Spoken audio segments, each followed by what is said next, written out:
بسم اللہ الرحمن الرحیم۔ السلام علیکم ورحمۃ اللہ وبرکاتہ۔ بسم اللہ الرحمن الرحیم۔ عزیز طلبہ کرام، اللہ تعالیٰ سے امید ہے کہ آپ سب خیر و عافیت سے ہوں گے۔ جامع ترمذی کا سبق نمبر 9 ہے، اور اس سبق میں ہم باب ما جاء لا تقبل صلاۃ بغیر طہور اس کا حصہ دوم پڑھیں گے۔ یہ پہلا باب ہے اور اس باب کا حصہ دوم ہے، جس میں ہم آج حدیث کے الفاظ کی تشریح پڑھیں گے اور ساتھ ہی سند کے اوپر بھی انشاءاللہ گفتگو ہوگی، اور حدیث سے ملنے والے جو فقہی مسائل ہیں ان کے اوپر بھی بحث ہوگی۔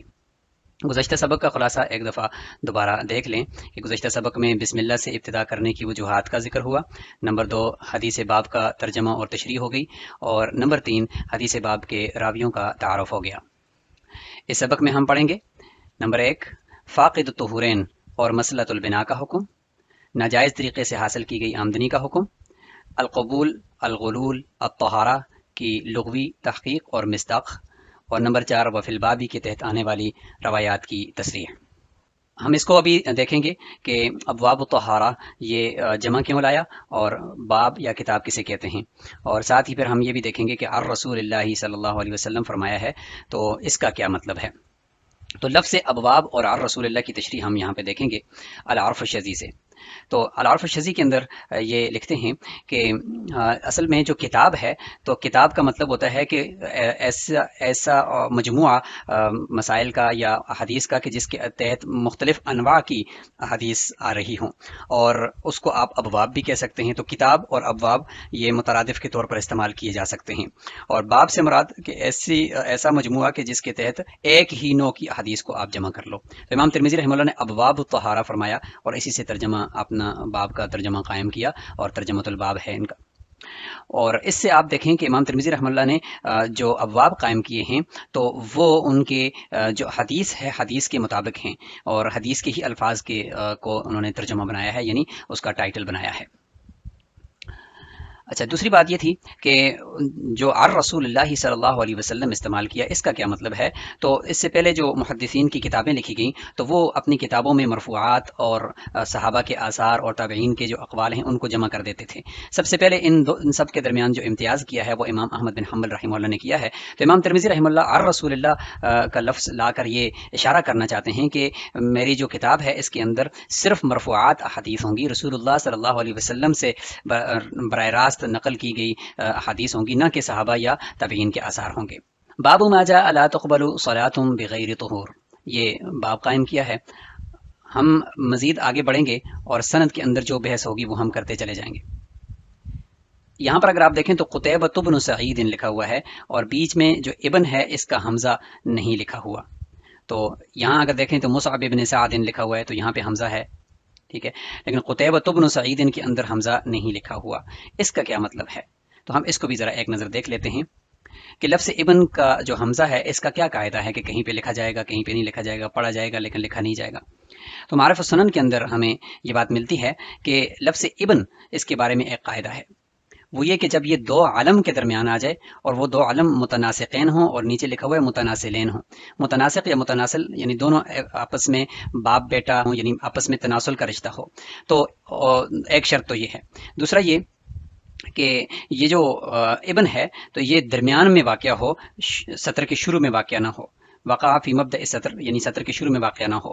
اور تیسری شرط اس کے اندر یہ ہے کہ یہ پچھلے علم کی صفت بن رہا ہو، اس کے لیے مضاف الیہ نہ بن رہا ہو۔ تو ان تین شرطوں کے ساتھ جب ابن آتا ہے تو اس کا حمزہ اس کے ساتھ نہیں لکھا جاتا۔ تو ساتھ نیچے بہت ساری مثالیں بھی دی ہیں، تو اس وجہ سے یہاں پر اگر آپ دیکھتے ہیں تو قتیبۃ بن سعید کے اندر یہ شرطیں پائی جاتی ہیں۔ آگے لفظ ہے ہا، یہ ہا کا کیا مطلب ہے؟ تو پچھلے سبق میں اس کی طرف اشارہ ہی ہوا تھا کہ یہ تحویل کہلاتی ہے، تو یہاں پر ہم اس کی تشریح پڑھ لیتے ہیں کہ تحویل کسے کہتے ہیں، کہ سند کے بیچ میں کہیں تحویل کا لفظ لکھا آتا ہے اور کہیں ہا کا لفظ ہی لکھا آتا ہے۔ تو معارف السنن سے ہی ہم اس کو دیکھتے ہیں کہ یہ جو ہا ہے یہ تحویل کہلاتا ہے، سند کے جو اصطلاح ہے اور محدثین کی اصطلاح میں اس کو تحویل کہا جاتا ہے، اور اس کا مطلب یہ ہوتا ہے کہ حول الاسناد الی آخر، کہ ایک حدیث ہے وہ مختلف سندوں سے آئی ہے لیکن بیچ میں ایک راوی کے اوپر کچھ اسناد آ کر جمع ہو جاتی ہیں۔ تو لہٰذا وہاں تک آ کر راوی روایت کرنے والا اس متعلقہ راوی تک اس کو روک کر پھر اس کے ساتھ ایک دوسری سند کو بھی ملاتا ہے اور اس کو بھی اس تک لا کر پہنچاتا ہے. تو اس لیے فرمایا کہ یہ تحویل ہے کہ حدثنا قتیبہ بن سعید سے یہ شروع ہوتی ہے اور سماک ابن حرب تک پہنچتی ہے. پھر تحویل ہے کہ یہی سند یہی حدیث ایک دوسری سند سے بھی ثابت ہے اور وہ پھر یہاں سے شروع ہوتی ہے کہ حناد وقیع عن اسرائیل عن سماک، کہ ایک دوسری سند ہے جو آ کر سماک تک پہنچتی ہے. تو سماک ابن حرب یہ مدار اسناد کہلائیں گے کہ یہ سند کا مدار ہیں، مرکز ہیں، اور ان تک 2 سندیں آتی ہیں اور یہاں سے آگے پھر ایک ہی سند چلتی ہے، وہ ہے مصعب بن سعد عن ابن عمر عن النبی صلی اللہ علیہ وسلم. اب ایک اور چیز یہاں پہ دیکھنے کی ہے وہ یہ کہ دیکھیں عن اسرائیل عن سماک عن مصعب بن سعد عن ابن عمر عن النبی، تو اتنے زیادہ عن استعمال ہوئے. اور آپ کو معلوم ہے کہ عن جو روایت ہوتی ہے اس کے اندر تدلیس کا شبہ ہوتا ہے کہ راوی نے چونکہ عن کے ساتھ اس کو بیان کیا ہے تو ممکن ہے کہ اس جگہ پر کوئی راوی بیچ میں چھوٹا ہوا ہو. تو یہاں پر اس شک کو کیسے دور کیا جائے؟ تو اس کے بارے میں معرف السنن کے اندر یہ بات لکھی ہے کہ بہت ساری اسناد کو اگر ہم دیکھتے ہیں تو ان کے اندر وہ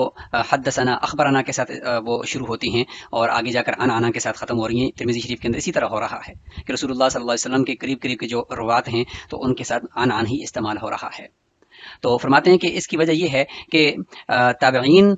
کا جو دور تھا اس کے اندر تدلیس جو ہے وہ اس وقت تابعین کے بعد کا جو دور تھا اس میں تدلیس زیادہ ہونے لگی تھی اور راوی بیچ میں اپنے استاد یا استاد کے استاد کا نام حذف کر لیتے تھے. تو اس لیے اس وقت حدثنا اخبرنا کا اضافہ کرنا لازمی سمجھا گیا. لیکن تابعین کے سے پہلے کا جو دور ہے یعنی صحابہ اور تابعین کے دور میں جب براہ راست رسول اللہ صلی اللہ علیہ وسلم سے روایات لی جاتی تھیں یا صحابہ کرام سے براہ راست روایات لی جاتی تھیں تو اس وقت چونکہ تدلیس کم تھی اور اس وقت بہت کم تدلیس کی جاتی تھی، یعنی کسی راوی کا نام یا کسی صحابی کا نام بیچ میں سے حذف کیا جاتا تھا. اس لیے اس وقت جو قرون اولا اور وسطیٰ کا جو دور تھا اس میں روات نے جن جن روایتوں کو لیا تو انا کے ساتھ بھی لے لیا کیونکہ اس وقت تدلیس کا اتنا زیادہ شبہ نہیں ہو سکتا تھا. اب آتے ہیں کہ لفظ طہارہ اس کی لغوی تعریف کیا ہے. تو المعجم الوسیط سے ہم اس کو دیکھتے ہیں تو طہورا یطہر طہرا و طہارتا یہی ہے کہ نقیہ من النجاستی والدنس، یعنی گندگی سے اور نجاست سے پاک ہو جانے کو طہارت کہتے ہیں. اور اسی طریقے سے الطہارہ طا کے فتح کے ساتھ اگر ہو تو اس کا مطلب یہ ہے کہ التطہر بالماء کے پانی کے ساتھ پاکی حاصل کرنا، اور تطہیر یہ اس میں باب تفعیل کا مصدر ہے. اور طہارہ اگر ہم اس کو تا کے ضمے کے ساتھ پڑھیں گے تو اس کا معنی ہوتا ہے کہ پانی جو بچا ہوا ہو طہارت حاصل کرنے کے بعد. اور طہارہ اس کو پیشہ لکھا ہے کہ جو چھوٹے بچوں کو نہلانے کا جو پیشہ ہوتا ہے تو اس کو طہارہ بھی کہتے ہیں. اور بعض یہ بھی فرماتے ہیں کہ طہارہ وہ برتن ہوتا ہے جس سے پاکی حاصل کی جاتی ہے. تو لا تقبل صلاۃ بغیر طہور ولا صدقۃ من غلول. تو یہاں پر ہم نے طہارت کا پڑھ لیا. اب ہم یہاں سے آگے یہ پڑھیں گے کہ یہ جو لفظ ہے کہ لا تقبلو کہ کوئی بھی نماز بغیر پاکی کے قبول نہیں ہوتی اور کوئی بھی صدقہ وہ خیانت کے مال سے قبول نہیں ہوتا. تو یہاں پر لا تقبلو ادھر بھی استعمال ہوگا اور لا تقبلو ادھر بھی محذوف ہے. تو یعنی قبول سے کیا مراد ہے؟ تو یہاں پر قبول کے معنی کو ہم دیکھیں گے اور پھر صلاۃ کے معنی کو بھی ہم یہاں پہ سمجھنے کی کوشش کریں گے. تو اسی طریقے سے ہم غلول کا جو لغوی اور اصطلاحی مفہوم ہے اس کو بھی ہم یہاں پر دیکھیں گے. سب سے پہلے لفظ قبول کی تشریح پڑھتے ہیں. تو قبول بمعنی صحت، ایک تو اس کا معنی ہے صحت یعنی کون الشیء مستجمعا لجمیع الارکان، کہ کسی بھی چیز کا تمام ارکان کے ساتھ مکمل ہو جانا اور اس کو جامع ہونا، اس کو ہم قبول بمعنی صحت کے کہیں گے. اور دوسرا معنی ہے اس کا قبول بمعنی رضا، کون الشیء فی حیز مرضات اللہ، کہ کسی بھی چیز کا اللہ کی رضامندی کے مطابق مکمل ہو جانا، ہم اس کو قبول کہیں گے. اب لفظ قبول کی یہ معنی کہاں سے لیے گئے؟ تو المعجم الوسیط کے اندر اگر ہم دیکھتے ہیں تو یہاں پہ دیکھیں قبیلہ یقبل قبالتاً بھی مفہوم اس کا مصدر استعمال ہوتا ہے اور قبولاً بھی ہے. تو قبولاً کے اندر اگر ہم اس کا دیکھتے ہیں تو قبولاً ای اخذہ عن طیب خاطر یا یقال قبل الہدیہ ونحوها. اور اسی طریقے سے یہ بھی کہا جاتا ہے کہ قبل اللہ دعاء فلان، یعنی اللہ تعالیٰ نے فلاں کی دعا قبول کی یعنی استجابہ، والعمل اور فلاں کے عمل کو قبول کر لیا مطلب ای رضیہ. لفظ قبول کی مزید تشریح ہم تحفۃ الاحفظی سے یہاں پر دیکھتے ہیں تو صاحب تحفۃ الحفظی فرماتے ہیں کہ والمراد بالقبول ہنا ما یرادف الصحہ، کہ یہاں پر قبول سے مراد یعنی لا تقبل صلاۃ، اس کے اندر جو ہے یہ صحت سے کا مترادف ہے، یعنی قبول کا مطلب یہ ہوتا ہے کہ کوئی بھی نماز، لا تقبل صلاۃ کا مطلب ہوگا کہ کوئی بھی نماز سرے سے درست ہی نہیں ہوتی بغیر طہور، بغیر پاکی کے، یعنی اللہ تعالیٰ کے ہاں قبولیت والا جو معنی ہوتا ہے، یعنی قبول بمعنی رضا، اور جو دوسرا معنی ہم استعمال کرتے ہیں تو وہ تو سرے سے وہ تو بہت دور کی بات ہے۔ قبول بمعنی صحت، یعنی قبول بمعنی اس چیز کا درست ہونا، یہ یہاں پہ مراد ہوگا کہ بغیر پاکی کے نماز سرے سے درست ہی نہیں ہوتی۔ اور یہاں پر فرماتے ہیں کہ یہ جو معنی ہے قبول بمعنی صحت کا، سب جمہور کے نزدیک یہی مراد ہے۔ اچھا، سنن ابی داؤد کے اندر ہم ایک حدیث دیکھ لیتے ہیں، اور وہ حدیث یہ ہے کہ جیسے کہ رسول اللہ صلی اللہ علیہ وسلم کا یہ فرمان ہے کہ لا يقبل اللہ صلاۃ حائض الا بخمار، کہ کسی بھی بالغ عورت کی نماز اللہ تعالیٰ قبول نہیں فرماتے بغیر دوپٹے کے۔ تو یہاں پر قبول بمعنی صحت کے ہے کہ دوپٹے کے بغیر سرے سے نماز درست ہی نہیں ہوتی، اور قبول بمعنی ایجاب کے یا اللہ تعالیٰ کی رضا کے مطابق کسی چیز کا قبول ہو جانا، اس کے معنی میں یہ امام ترمذی رحمہ اللہ نے حدیث نمبر 1862 لائی ہے، وہ یہ ہے کہ من شرب الخمر لم تقبل له صلاۃ 40 صباحا، کہ کسی نے اگر شراب پی تو 40 دن تک اس کی نمازیں قبول نہیں ہوں گی۔ تو یہاں پر قبول کا کیا مطلب ہے؟ وہ پڑھ تو رہا ہے، وضو بھی کر رہا ہے، سب کچھ کر کے وہ پڑھ رہا ہے، لیکن پھر بھی فرمایا کہ قبول نہیں ہوتی، اللہ تعالیٰ اس کی اس عبادت سے راضی نہیں ہے، یعنی اللہ کے ہاں وہ قبول نہیں ہے، باقی وہ نفس الامر میں اس کے ذمے سے خارج ہو رہی ہے، اور شرائط پائی جانے کی وجہ سے وہ درست ہوگی، تو قبول بمعنی صحت نہیں ہوگا، بلکہ یہاں پہ قبول بمعنی رضا کے ہوگا۔ لیکن امام ترمذی رحمہ اللہ اس حدیث کے اندر لا تقبل صلاۃ بغیر طہور، ان کے اندر قبول بمعنی صحت نہیں لے رہے، قبول بمعنی کسی چیز کا نفس الامر میں درست ہونا نہیں لے رہے۔ اس کی دلیل یہ ہے کہ اگلے ہی باب کے اندر انہوں نے فرمایا کہ ان مفتاح الصلاۃ الطہور، کہ نماز کی جو چابی ہے، کنجی ہے، وہ پاکی ہے۔ تو یہاں پر تو یقیناً امام ترمذی رحمہ اللہ یہاں پہ جو قبول ہے وہ بمعنی رضا کے لے رہے ہیں، بل قبول بمعنی صحت کے لے رہے ہیں اور درست ہونے کے لے رہے ہیں۔ تو جب یہاں پر یہ لے رہے ہیں تو لہٰذا پہلے والی حدیث کے اندر بھی اگر قبول بمعنی صحت کے بولیں گے تو یہ دونوں کے درمیان تکرار لازم آئے گا، اس لیے امام ترمذی رحمہ اللہ پہلی حدیث میں قبول بمعنی رضا کے ہیں کہ اللہ کے ہاں کوئی بھی نماز قبول نہیں ہوتی بغیر پاکی کے، اور یہاں پر بلا رہے ہیں کہ ان مفتاح الصلاۃ الطہور، کہ کوئی بھی نماز سرے سے درست ہی نہیں ہوتی بغیر پاکی کے۔ اب آتے ہیں کہ صلاۃ سے کیا مراد ہے، کہ لا تقبل صلاۃ کہ نکرہ جو لایا گیا، اس سے کون سی نمازیں مراد ہیں کہ وہ بغیر پاکی کے درست نہیں ہوتی؟ تو جمہور کے نزدیک تو صلاۃ سے ہر نماز مراد ہے۔ اب آتے ہیں کہ کیا سجدہ تلاوت اور نماز جنازہ یہ بھی اس میں شامل ہیں، کہ کیونکہ یہ کامل نماز تو نہیں ہے، تو نماز کی کچھ اجزاء ان میں استعمال ہوتے ہیں، تو کیا ان کی یہ بھی پاکی کے بغیر درست نہیں ہیں یا قبول نہیں ہیں؟ تو اس کے بارے میں جمہور کے نزدیک تو ان میں بھی وضو شرط ہے، سجدہ تلاوت کے لیے بھی اور نماز جنازہ کے لیے بھی۔ البتہ امام بخاری رحمہ اللہ کا ایک قول ہے سجدہ تلاوت میں کہ اس میں طہارت شرط نہیں ہے، کیونکہ وہ صلاۃ کے حکم میں نہیں ہے، یعنی کامل نماز کے حکم میں نہیں ہے۔ لیکن امام بخاری رحمہ اللہ نے بھی ایک روایت نقل کی ہے جس سے پتہ چلتا ہے کہ سجدہ تلاوت کے لیے بھی وضو شرط ہے۔ اب صلاۃ سے مراد ائمہ فقہا کیا لیتے ہیں، ہم اس کو ذرا دیکھ لیتے ہیں۔ المجموع یہ شرح المہذب ہے، امام شافعی رحمہ اللہ کی جو فقہ ہے اس کے اوپر لکھی گئی ہے، تو اس میں جو صلاۃ ہے اس کے یہ معنی لکھے ہوئے ہیں۔ العرف الشذی کے اندر بھی یہاں پر تفصیل کے ساتھ صلاۃ کا یہ معنی لکھا گیا ہے، اور ائمہ کے درمیان جو اختلاف ہے اس کو بھی تفصیل کے ساتھ یہاں پہ لکھ دیا گیا ہے۔ اب آتے ہیں اسی حدیث کے ذیل میں دو فقہی مسئلوں کی بحث کرتے ہیں۔ نمبر ایک فاقد الطہورین ہے، کہ ایک آدمی ایک ایسی جگہ پر ہے کہ جہاں پر نہ اس کے پاس پانی ہے اور نہ ہی اس کے پاس تیمم کرنے کے لیے پاک مٹی ہے یا کوئی ایسی چیز ہے جس کے اوپر وہ تیمم کر سکے، اس کو کہا جاتا ہے فاقد الطہورین، کہ دونوں پاکی کی جو چیزیں ہیں وہ اس کے پاس نہیں ہیں، تو اب وہ نماز پڑھے گا یا نہیں پڑھے گا؟ تو اس بارے میں امام ابو حنیفہ رحمہ اللہ فرماتے ہیں کہ ابھی تو وہ ادا نہ کرے اس نماز کو، کیونکہ اہلیت ہی نہیں ہے بغیر پاکی کے، لہٰذا بعد میں قضا کر لے۔ امام مالک رحمہ اللہ فرماتے ہیں کہ ادا اور قضا دونوں لازم نہیں ہے، کیونکہ اس کے پاس جب طہارت کے لیے کچھ ہے نہیں ہے تو وہ اس کا اہل ہی نہیں ہے، اس کے اوپر لازم ہی نہیں ہے نہ ابھی ادا کرنا اور نہ بعد میں قضا کرنا۔ امام شافعی رحمہ اللہ سے اس حوالے سے 4 اقوال مروی ہیں۔ نمبر 1 امام ابو حنیفہ رحمہ اللہ کے مطابق کہ ادا نہیں ہے، بعد میں قضا کرے۔ نمبر 2 امام احمد بن حنبل رحمہ اللہ کے مطابق کہ وہ آگے آ رہا ہے۔ اور نمبر 3 ادا مستحب ہے اور قضا کرنا بعد میں واجب ہے۔ اور نمبر 4 یہ ہے کہ ادا بھی کرے اور بعد میں قضا بھی کرے۔ اور امام احمد رحمہ اللہ کا قول یہ ہے کہ ادا کرے ابھی ابھی، بعد میں کسی قسم کی قضا لازم نہیں ہے۔ اور اس میں ایک احناف کے نزدیک مفتبی قول وہ صاحبین کا ہے، امام ابو یوسف اور امام محمد رحمہ اللہ کا، کہ وہ فرماتے ہیں کہ تشبہ بالمصلین کرے گا،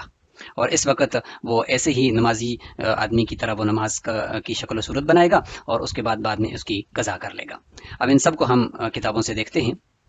بدائع الصنائع کے اندر یہ عبارت یہاں پر ملتی ہے کہ لا یجد ماء ولا ترابا نظیفا فانه لا يصلي عند ابي حنیفہ، اور اسی میں امام ابو یوسف رحمہ اللہ کا قول بھی ہے کہ یصلی بالایماء ثم يعيد اذا خرج، وهو قول شافعی وقول محمد مسترب، تو یہ تفصیل کے ساتھ یہاں پہ یہ لکھ دیا گیا۔